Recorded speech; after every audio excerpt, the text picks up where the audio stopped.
This is Lynn Salvador, head of Bureau Security. I'm making a formal security order due to the incident in April, case number 21HQ593. Improper use of the jukebox altered item led to 2 fatalities. We believe a pair of agents used the jukebox to travel to the quarry threshold and engage in inappropriate workplace behavior. An expedition team found them decomposing at the formation's base a week later. At least we found out the jukebox doesn't bring corpses back when the song ends. I'm having the jukebox placed in a secure location in the executive sector. It should never have been accessible to low clearance staff in the first place. The new location's security and proximity to a high traffic area will prevent misuse, while still allowing for expedition teams to access it when required. See me for any further details.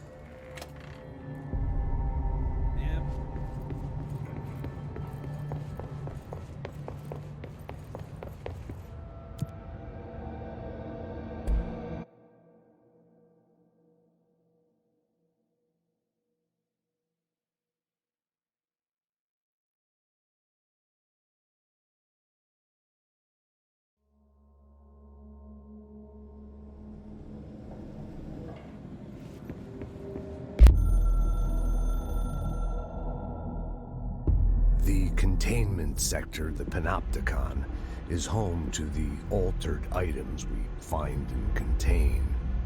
It is a maximum security prison.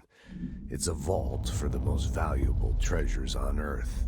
It's a powder keg big enough to blow this world to dust.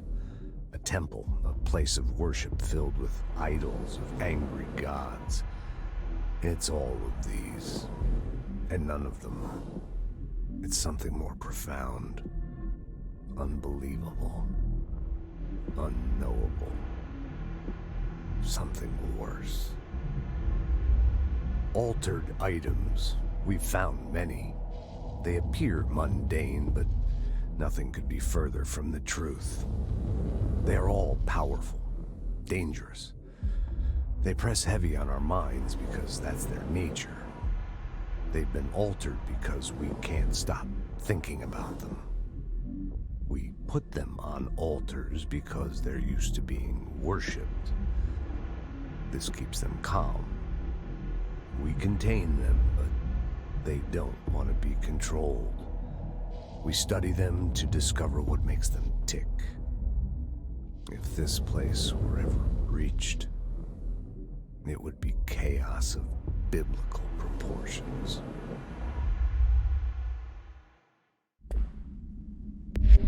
Containment sector. Panopticon. Altered items. Maximum security prison. Dangerous.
reminder.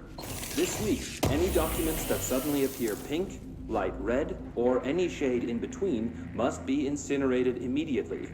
Failure to do so will result in termination and possible bodily harm.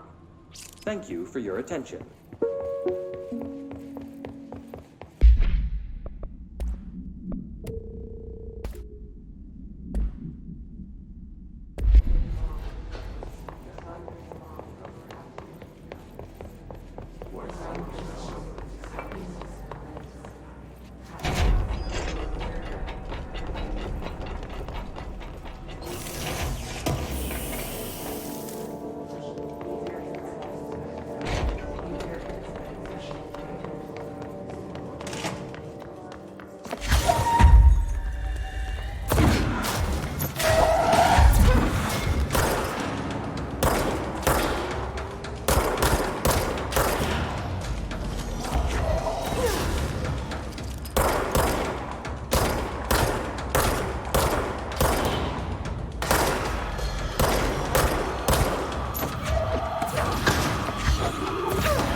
August 4th, 1964. We discovered the Otis house while investigating a suspected altered world event case in the New York City subway tunnels. The agents found their way up into the building. Once we became aware of it, it was there. For the rest of the population, it was hiding in plain sight. A slippery blind spot, seemingly discouraging observation. It's a place of power. An ongoing AWE of its own, seemingly adhering to its physical outer constraints and yet constantly breaking the known boundaries of reality. It's unstable, shifting. Note, for more details on control points and the research and process to stabilize and secure the core sectors, refer to a separate presentation. After extensive research and investigation, the Bureau made the building its headquarters on November 13th, 1968. The Federal Bureau of Control was never out in the open. This was always an obfuscated, classified top-secret operation. So imagine our surprise when the building's observation-resistant aspects began in some unquantifiable way to affect the Bureau as a whole.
P6 is what the Bureau calls Dylan.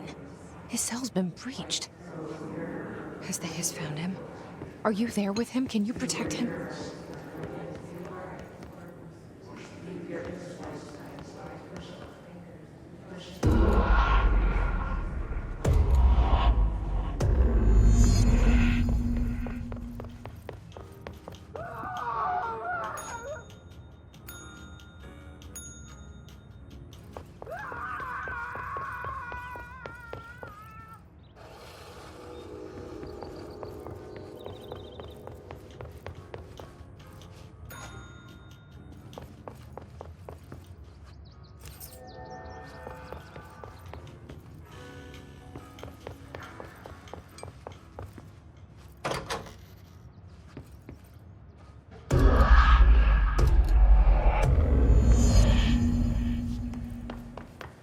It's been a long time since Dylan and I knew each other. I've wondered about him. What kind of man he'd grow up to be. Were things as hard for him as they were for me? Maybe in here, they were even harder.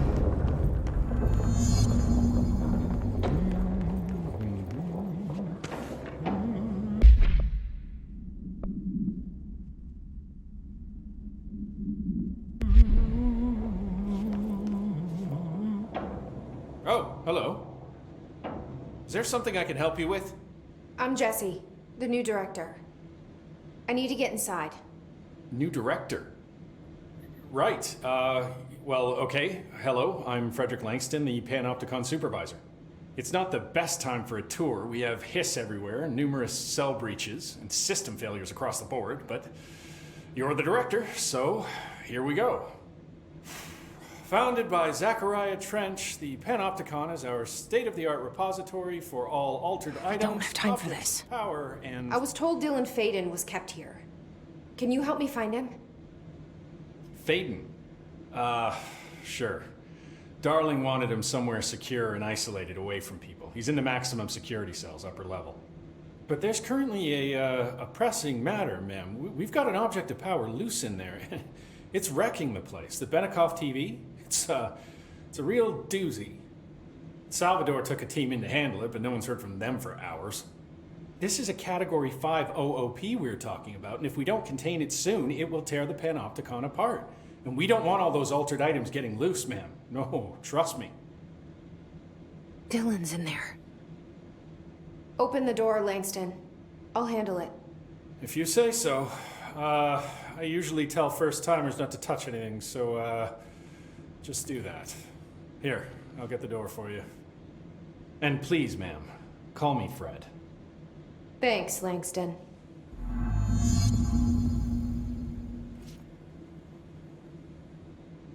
Is the TV back in its box yet? No rush or anything, it's just, you know, an ongoing concern. Do you like working at the FBC? Sure. I mean, yeah, the drama's a bit much, but I get better benefits here than I would over at the Postal Service. I checked. Better healthcare. That's not to say I don't like my job, ma'am. Been here over 15 years. No one knows the Panopticon collection better than me. I'm, close to them, in a way. I can't tell if that's creepy or normal here. How do you keep the altered items under control? It depends on the item. Each one has different needs. Ritualistic touches go a long way. Singing to them. Did he say Flipping the singing? lights 3 times, that sort of thing. It's not superstition if it works. What's the difference between objects of power and altered items? Think of them like storms. Objects of power are like tropical cyclones or hurricanes for the uneducated. They're big, rare, and scary. Of course, directors can just bind the OOP and become the eye of the storm. Altered items are more like weird thunderstorms. Some may rain frogs, some may rain corn, but they all rain something. And how does the hiss factor into all that? It's changing them, making them aggressive. Now they're all raining, I don't know, knives. Knife rain. Nice metaphor. Did you work closely with Trench? Oh, he spent most of his time with Darling and all them. The inner circle. Not that I care. Trench certainly had his favorites. He did stop in occasionally to scowl and smoke. Did you know the Bureau has a no-smoking policy? It does. Just not for Trench. Still, he is the one who put aside funding for the Panopticon. The man did have vision. How did you get this job?